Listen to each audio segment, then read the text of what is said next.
Assalamualaikum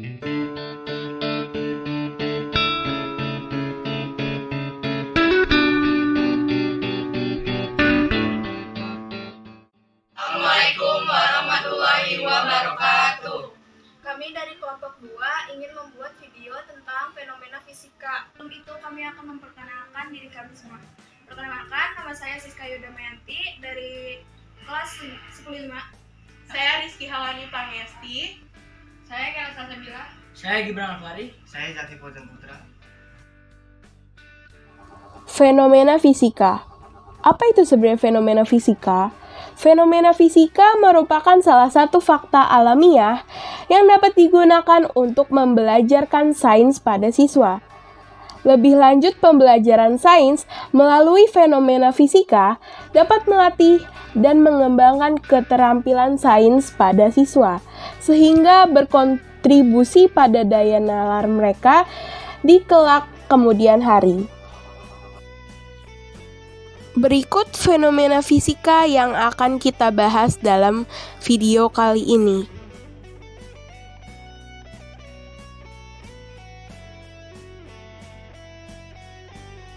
Fenomena gunung es. Seringkali mendengar fenomena gunung es, namun apakah kalian tahu apa yang dimaksud dengan fenomena gunung es tersebut? Jika dikaji lebih dalam lagi, ditemukan bahwa ukuran gunung es yang berada di atas permukaan laut jika dibandingkan dengan ukuran gunung es tersebut yang berada di bawah permukaan laut jauh lebih kecil adanya. Perbedaan ukuran tersebut sangatlah signifikan, bisa mencapai 2 kali lipatnya perbedaan. Sebagai contoh, gunung es yang ditabrak oleh Titanic yang kita sering nonton di dalam film tidak seberapa ukuran yang terlihat di atas permukaan, namun ukuran gunung es tersebut di bawah permukaan laut jauh lebih besar adanya, sampai bisa merobek kulit terluar dari lambung kapal tersebut, sampai akhirnya menyebabkan tenggelamnya kapal tersebut. Fenomena gunung es bisa diartikan juga dengan permasalahan jika sebuah data resmi menunjukkan sejumlah, namun hasil jumlah tersebut jauh berbeda dikomparasikan dengan fakta sebenarnya yang jauh ada di lapangan. Hal tersebut menyebabkan terjadinya fenomena gunung es.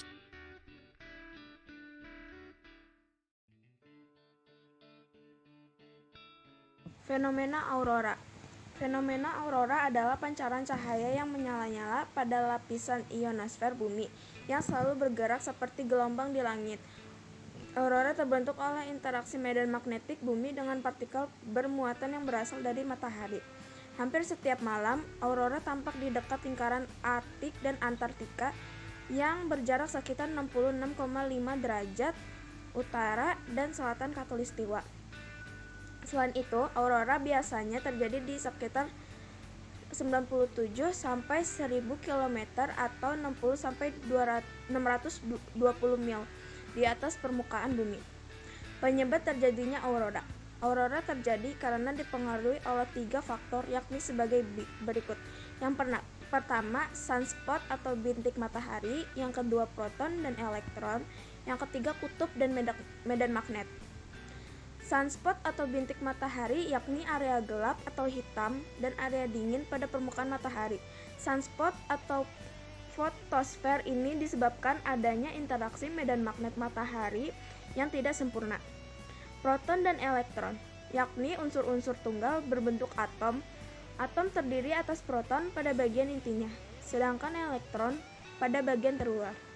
Kutub medan magnet, yakni pusat medan magnet bumi. Saat partikel masuk dan terjebak di sabuk Van Allen, partikel itu akan terbawa angin menuju kutub medan magnet bumi.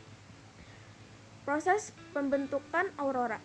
Aurora terbentuk akibat atom atau molekul yang saling bertabrakan dengan partikel bermuatan.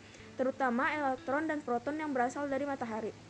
Partikel dari matahari terlempar dengan kecepatan lebih dari 500 mil per detik dan terhisap oleh medan magnet bumi di sekitar kutub utara dan selatan. Selain itu, aurora juga dipengaruhi oleh angin matahari. Angin matahari adalah aliran partikel yang keluar dari matahari dan menggerakkan sebagian atau sejumlah besar muatan listrik di atmosfer atau sabuk Van Allen. Energi ini mempercepat partikel menuju ke atmosfer bagian atas sehingga terjadinya tabrakan dengan berbagai gas. Di samping itu, variasi warna aurora berdasarkan tipe partikel gas yang bertabrakan. Aurora berwarna hijau terbentuk dari benturan partikel elektron dengan molekul nitrogen, sedangkan aurora yang berwarna merah berasalkan dari benturan partikel elektron dengan oksigen. Selain itu, ion yang mengenai atom hidrogen dan helium dapat menghasilkan aurora biru dan ungu.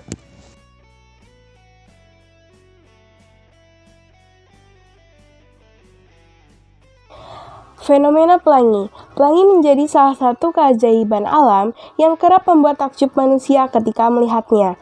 Pelangi ini membuat sebuah pemandangan menjadi terlihat indah untuk disaksikan. Umumnya, pelangi ini terjadi setelah terjadinya hujan atau muncul di wilayah seperti air terjun. Pelangi bisa muncul karena adanya 3 proses yang terjadi, yaitu pertama ada refleksi, kedua dispersi, dan yang ketiga refraksi. Pertama, refleksi. Refleksi menjadi tahapan pertama proses terbentuknya pelangi. Dalam proses ini, butiran air berada di udara memantulkan cahaya ketika terkena sinar matahari. Jadi, air-air yang ada di udara itu mirip seperti sebuah cermin. Yang kedua, dispersi. Setelah refleksi, terjadilah fenomena dispersi cahaya, di mana cahaya matahari yang terlihat berwarna putih mengalami penguraian. Kemudian, ketika cahaya dipantulkan oleh butiran air, dan cahaya akan mulai terurai sehingga membentuk warna yang muncul di pelangi. Yang ketiga ada refraksi. Refraksi ini menjadi tahap terakhir proses terbentuknya pelangi. Proses ini terjadi ketika cahaya dari matahari mampu menembus butiran atau tetesan air dan kemudian memantul ke arah yang berbeda. Kemudian di setiap warna akan terpantul ke arah-arah yang berbeda tergantung pada gelombang cahaya.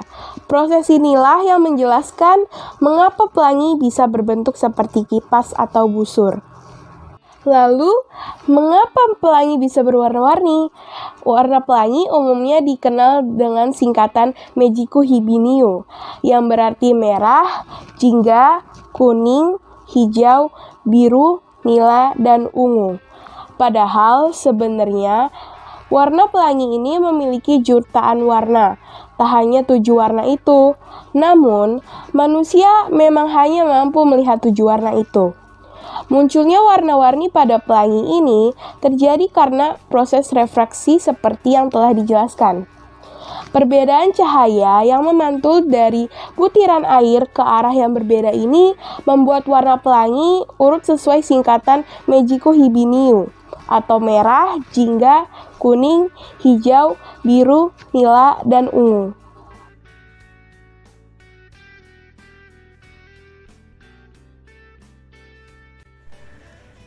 Menurut Profesor Fisika J. Walker dari Cleveland State University menjelaskan, jadi medan magnet secara alami memancar keluar dari partikel listrik yang menyusun atom, terutama elektron. Untuk memahami magnetisme sederhana masih bisa dilakukan, namun tidak untuk yang lebih dalam.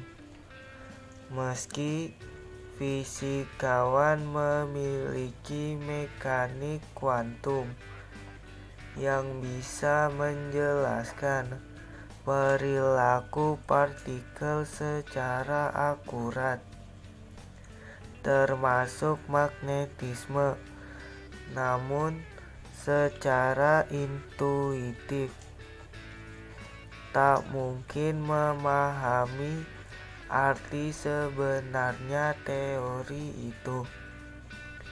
Itu hanyalah fitur semesta dan penjelasan matematika sebagai upaya menyelesaikan tugas rumah alam dan mencari jawabannya.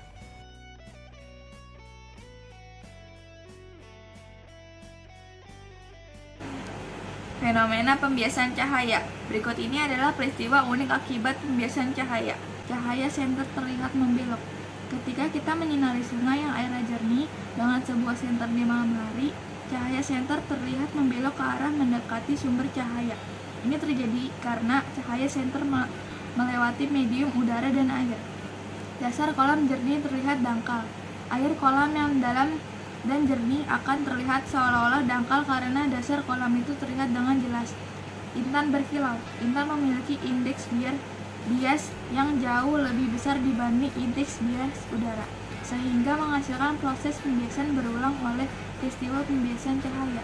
Posisi bintang di langit. Posisi bintang yang terlihat malam hari sebenarnya adalah posisi semu. Hal ini karena cahaya bintang berasal dari ruang hampa udara menuju udara di atmosfer bumi mengalami pembiasan. Pensil yang terlihat bengkok. Pensil yang dicelupkan sebagian ke dalam air akan terlihat patah dikarenakan jalannya cahaya dari bagian pensil yang berada di atas permukaan air dan dari bagian yang tercelup dalam air menempuh lintasan yang tidak sama. Cahaya dari bagian pensil yang berada di atas permukaan air menempuh lintasan lurus dari bagian pensil menuju mata.